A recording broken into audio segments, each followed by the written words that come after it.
99% des étudiants transforment ChatGPT en leur plus grand ennemi. Et ça, sans même le savoir. Et pour les 1% qui savent l'utiliser, il devient leur plus grand allié pour apprendre plus vite, s'organiser mieux et réduire leur stress avant les examens. Et je sais tout ça car lorsque j'étais à la Sorbonne, j'utilisais ChatGPT n'importe comment, sans vraie méthode. Mais en arrivant à l'INSEAD, tout a changé car les examens étaient open book. On pourrait croire que c'est un cadeau, mais c'est un cadeau empoisonné parce qu'on ne teste plus ta mémoire, mais ta compréhension d'un sujet.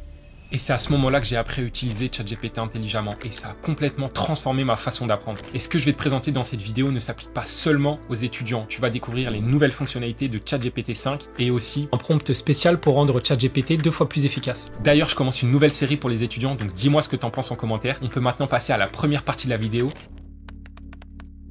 Bon, on se retrouve dans un nouveau cadre parce que j'avais besoin de mon ordinateur pour passer à la partie tutoriel. Pour commencer, je voudrais te présenter les deux premières fonctionnalités du mode débutant. La première, c'est la traduction. Avant de commencer, je voudrais te partager une petite histoire. Il y a quelques années, j'étais vraiment une bille en anglais, j'étais super nul. Et je me souviens que lorsque j'avais besoin de traduire des textes, j'utilisais DeepL. Mais DeepL a deux problèmes. Premièrement, c'est que tu es limité à 1500 caractères pour chacune de tes traductions. Et en plus, au bout d'un certain nombre de traductions, tu peux plus en faire pour la journée. Donc forcément, t'es embêté parce que si tu as un gros texte à traduire, tu dois déjà le faire par partie et potentiellement tu n'auras pas fini de tout traduire. Donc je passais sur d'autres sites qui étaient beaucoup moins compétents et beaucoup moins bons comme Google Traduction et Reverso.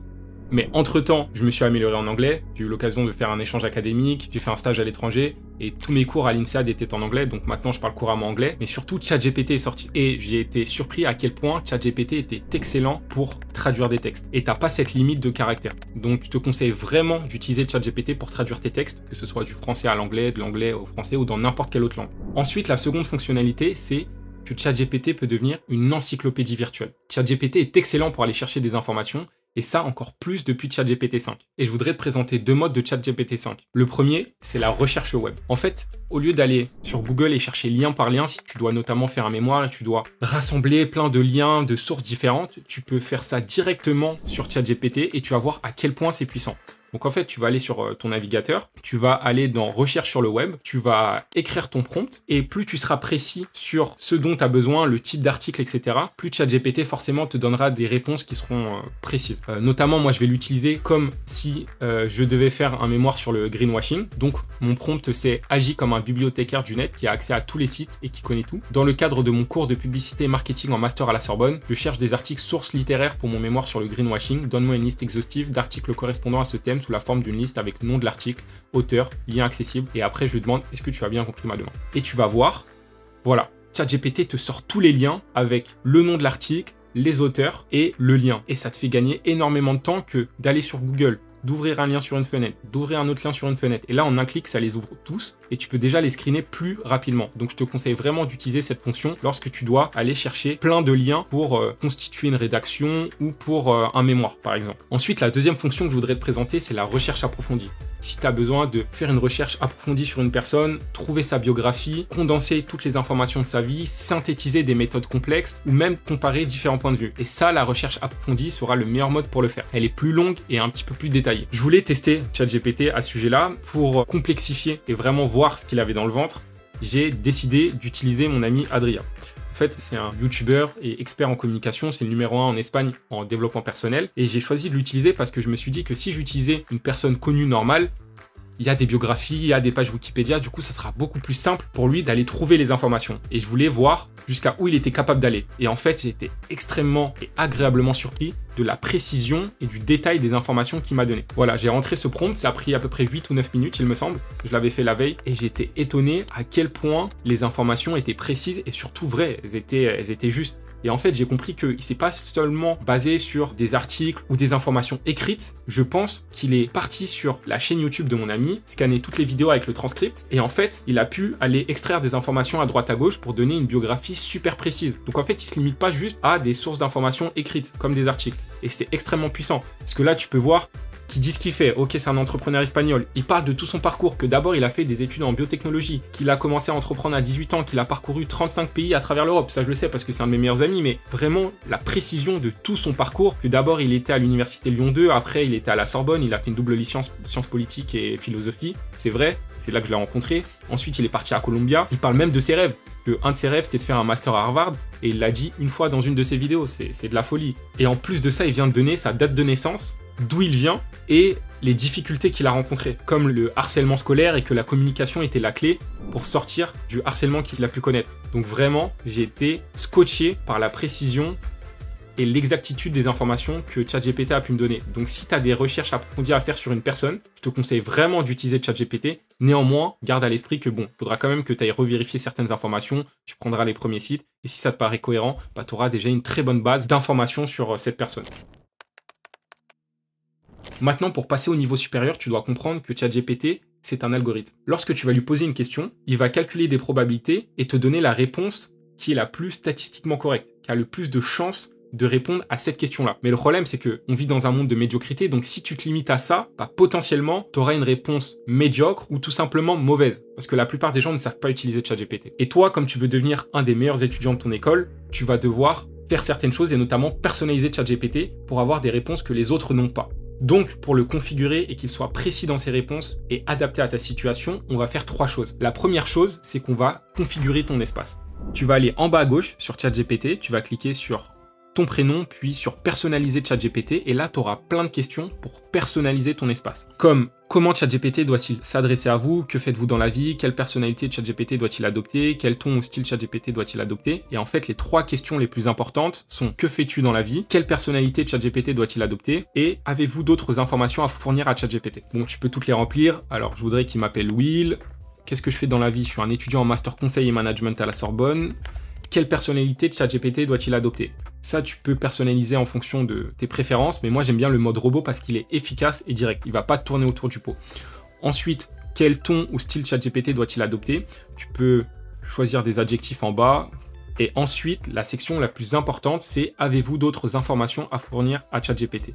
Comme ça, tu vas pouvoir lui donner des informations qu'il aura toujours en mémoire. Et à chaque fois que tu communiqueras avec lui, il pourra se référer à ces informations qui seront enregistrées. Moi, ce que je te conseille de mettre ici, c'est de lui donner plus d'informations sur ta situation actuelle et lui donner potentiellement tes objectifs et si tu as des faiblesses ou des forces dans certaines matières. Et comme ça, lorsqu'il te fera ton planning ou lorsqu'il te fera réviser sur certaines matières, il aura ça en mémoire.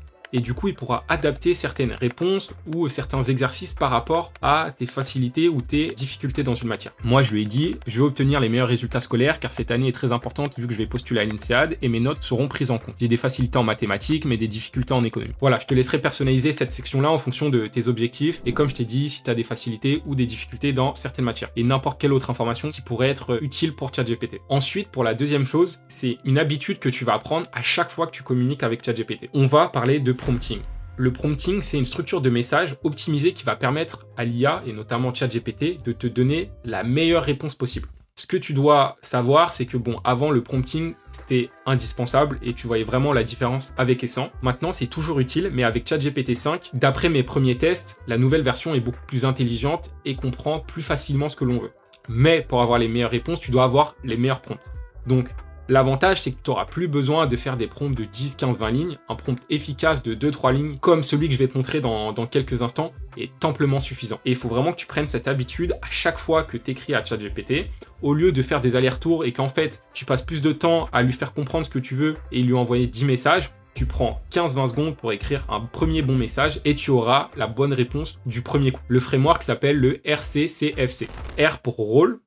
Ensuite, C pour contexte, C pour commande, F pour format et C pour confirmation. Voilà, on va utiliser mon prompt que j'avais créé précédemment. La première étape, c'est le rôle. C'est la personne que tu veux qui l'incarne pour réaliser cette tâche. Essaye de prendre un expert ou un métier qui est excellent dans la tâche. Comme ça, il comprendra directement ce qu'il doit faire et il n'y aura pas de place au doute. Notamment, si tu veux des conseils en investissement, tu peux prendre Warren Buffett. Si tu veux des conseils entrepreneuriaux, tu peux prendre Elon Musk. Mon rôle, c'est agir comme un bibliothécaire du net qui a accès à tous les sites et qui connaît tout. Ensuite, on passe au contexte. Le contexte, c'est toutes les informations spécifiques à ta requête dans le cadre de mon cours de publicité et marketing en master à la Sorbonne. Ça, c'est le contexte. Dans quelle matière j'aurai besoin qu'il me fasse la recherche que je vais lui demander. Ensuite, la commande. La commande, ça va être un verbe d'action. Créer, agit, cherche, trouve. Et dans ce cas-là, c'est je cherche des articles sources littéraires pour mon mémoire sur le greenwashing. Donc, je vais lui demander exactement ce dont j'ai besoin. Maintenant, on peut passer au format. Le format, c'est comment tu veux qu'il te présente ce qu'il a trouvé. Moi, je veux une liste avec nom de l'article, auteur, lien accessible. Et ça peut très bien être sous un format PDF, en Word, une liste de bullet points.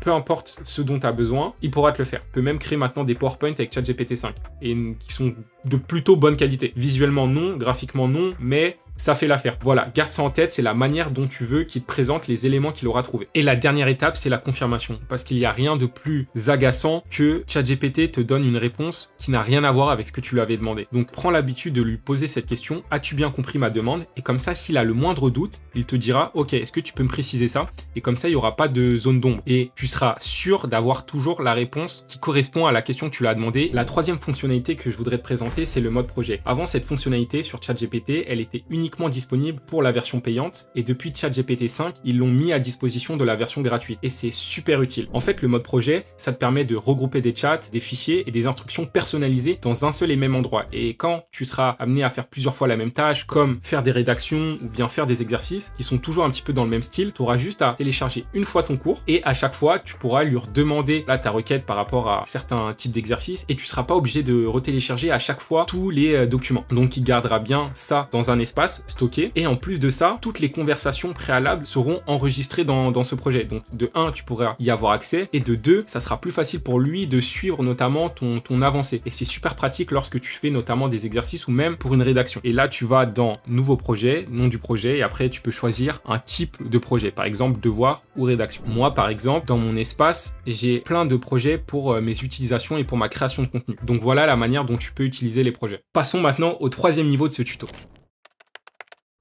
C'est cette partie qui va te permettre de dépasser les 99% des étudiants en révisant mieux, t'organisant mieux et en stressant moins avant les examens. Pour les deux utilisations que je vais te montrer, on va utiliser le mode étudier et apprendre de ChatGPT. Tu vas appuyer sur le petit plus, ensuite tu vas sélectionner étudier et apprendre. La première utilisation, c'est que tu vas créer un plan d'études. Là, on est encore au début d'année. Il va falloir que tu saches quand réviser et quelle matière réviser à chaque moment. Et pour créer ce plan d'études, tu vas utiliser la méthode de la répétition espacée, qui est une méthode d'apprentissage où tu vas revoir des notions à des moments clés pour augmenter la rétention des informations. Du coup, tu vas télécharger tous les syllabus de tous tes cours. Si tu as la version gratuite de ChatGPT, garde en tête que tu peux uniquement télécharger 2 PDF par jour. Donc je te recommande de fusionner tous tes PDF. Tu peux utiliser des sites comme MyPDF ou SmallPDF. Comme ça, tu les auras dans un seul et unique document avec tous tes chapitres. Et tu vas lui donner tes dates de contrôle, tes dates de partiel, d'examen. Et tu vas lui demander de créer un plan d'études en fonction de tes examens et des cours que tu lui auras donnés. Donc j'ai créé ce prompt. Je suis en première année de licence de gestion à l'université Paris 1 Panthéon-Sorbonne. Crée-moi un plan d'études détaillé pour le premier semestre. Tu retrouveras les matières en ligne. Puis en utilisant la technique de la répétition espacée, mes dates d'examen et mes cours, propose-moi un planning précis pour chacune de ces matières. Donc là, il a une vision globale sur les matières, mais en plus de ça, il aurait fallu rajouter tous les chapitres avec les syllabus et notamment les notions à maîtriser et aussi les dates d'examen. Et comme ça, il va te créer un plan d'études et ça te fera gagner énormément de temps. La seconde utilisation que tu vas faire de ChatGPT, ça va être ton partenaire d'entraînement. Tu vas l'utiliser pour réviser plus efficacement. Je te conseille d'utiliser la technique Feynman, qui est la méthode de la feuille blanche, qui consiste à t'apprends un sujet, tu fermes ton cours, ensuite tu vas écrire tout ce dont tu as retenu, ensuite tu vas comparer avec le cours et tu vas faire des allers-retours jusqu'à que tu te souviennes de tout. Mais on va le gamifier un petit peu plus avec ChatGPT et le rendre beaucoup plus efficace. Ce que tu vas faire, tu vas utiliser ce prompt et du coup là tu vas lister toutes les étapes et en fait tu vas d'abord apprendre ton cours, tu vas lui mettre à disposition ton cours et ensuite tu vas pouvoir interagir avec lui et tu vas lui expliquer ce que tu as retenu du cours. Et en fait, au lieu de te donner la réponse directement, il va te dire ok, bah là il va te manquer ce type d'information, il va te pousser à essayer de creuser et de chercher, ça va te permettre d'interagir avec lui et c'est comme ça que tu vas pouvoir retenir plus facilement ton cours. Ensuite, dans le mode étudier et apprendre, il y a créer un quiz. Et en fait, ça va te permettre, combiné avec ton plan d'études, de réviser des parties de ton cours que tu auras déjà apprises et non pas juste relire ton cours. Et ça va restimuler ton cerveau et notamment le système 2 et c'est comme ça que tu retiendras sur le long terme ton cours. Mais aussi, lorsque tu auras des examens qui sont des quiz, de t'entraîner en conditions réelles. Et notamment, quand j'étais à la Sorbonne, on avait des matières qui étaient des quiz. Tu téléchargeras des examens précédents avec des quiz, comme ça il pourra s'en inspirer. Ou soit tu mettras à disposition ton cours et il te créera directement des quiz. Passons maintenant au dernier mode qui est extrêmement puissant et qui va te permettre de doubler ta productivité. Malheureusement, il n'est pas disponible sur la version gratuite, uniquement sur la version payante. Donc, si tu as la possibilité de l'avoir, c'est mieux. Mais avec tout ce que je t'ai présenté précédemment, tu feras déjà partie du top 1% des étudiants. Donc, c'est pas une nécessité, mais c'est vrai que c'est super utile. Donc, en fait, ce mode, c'est le mode agent, qui est un nouveau mode de ChatGPT 5. Et ça va te permettre de connecter ChatGPT à ton Google Drive ou ton Google Calendar. Et notamment, si tu le connectes à ton Google Drive, ça va te permettre de ne plus avoir à télécharger à chaque fois les PDF. Tu vas créer des fichiers par matière notamment. Tu mettras toutes les matières bien ordonnées et comme ça, quand tu feras des demandes auprès de ChatGPT, il aura juste à parcourir ton Google Drive et aller cibler et trouver le bon fichier. et ça te fera gagner beaucoup de temps. Et il aura accès à tous tes cours en une fois comme ça. Et ensuite, la seconde utilisation qui est super puissante, c'est de le connecter à ton Google Calendrier. Et ça te permettra d'organiser ta semaine beaucoup plus rapidement. Tu auras simplement à remplir ton Google Calendar avec tes cours, tes impératifs, si à des moments tu ne veux pas travailler. Et aussi, si tu as des réunions, ça te mettra automatiquement de par ton adresse mail. Et comme ça, ChatGPT pourra directement avoir accès à tout ton calendrier et personnaliser ton plan d'études ou ton planning de révision pour la semaine en fonction de ton calendrier. Et tu ne seras pas obligé à chaque fois de remettre « Ok, le jeudi, j'ai sport. Ok, le mardi, je dois aller voir ma copine. » Et comme ça, il aura directement accès de par ton calendrier. Et ça te fera gagner beaucoup de temps. Et en plus de ça, tu pourras programmer des rappels d'apprentissage par rapport à ton plan d'études. Et pour y avoir accès, tu crées un nouveau chat. Ensuite, tu appuies sur le plus. Tu sélectionnes le mode agent. Et là, tu pourras sélectionner ensuite toutes tes sources. Donc Gmail, Google Calendar, Google Drive et les connecter. On peut maintenant passer à mon cadeau qui est mon prompt pour avoir un ChatGPT sous stéroïdes. Tu retrouveras ce prompt en commentaire et ça te permettra d'avoir un ChatGPT 2 fois plus efficace, 2 fois plus pertinent et avec une vraie capacité de raisonnement. Voilà, j'espère que cette vidéo t'a plu. Pense à liker et t'abonner, c'est un petit geste pour toi, mais ça m'aide vraiment à développer la chaîne. Et partage cette vidéo à un ou une amie qui en aurait besoin. Et surtout, n'oublie pas, vision, intention, action pour avancer clarté. Je te dis à très vite pour une prochaine vidéo.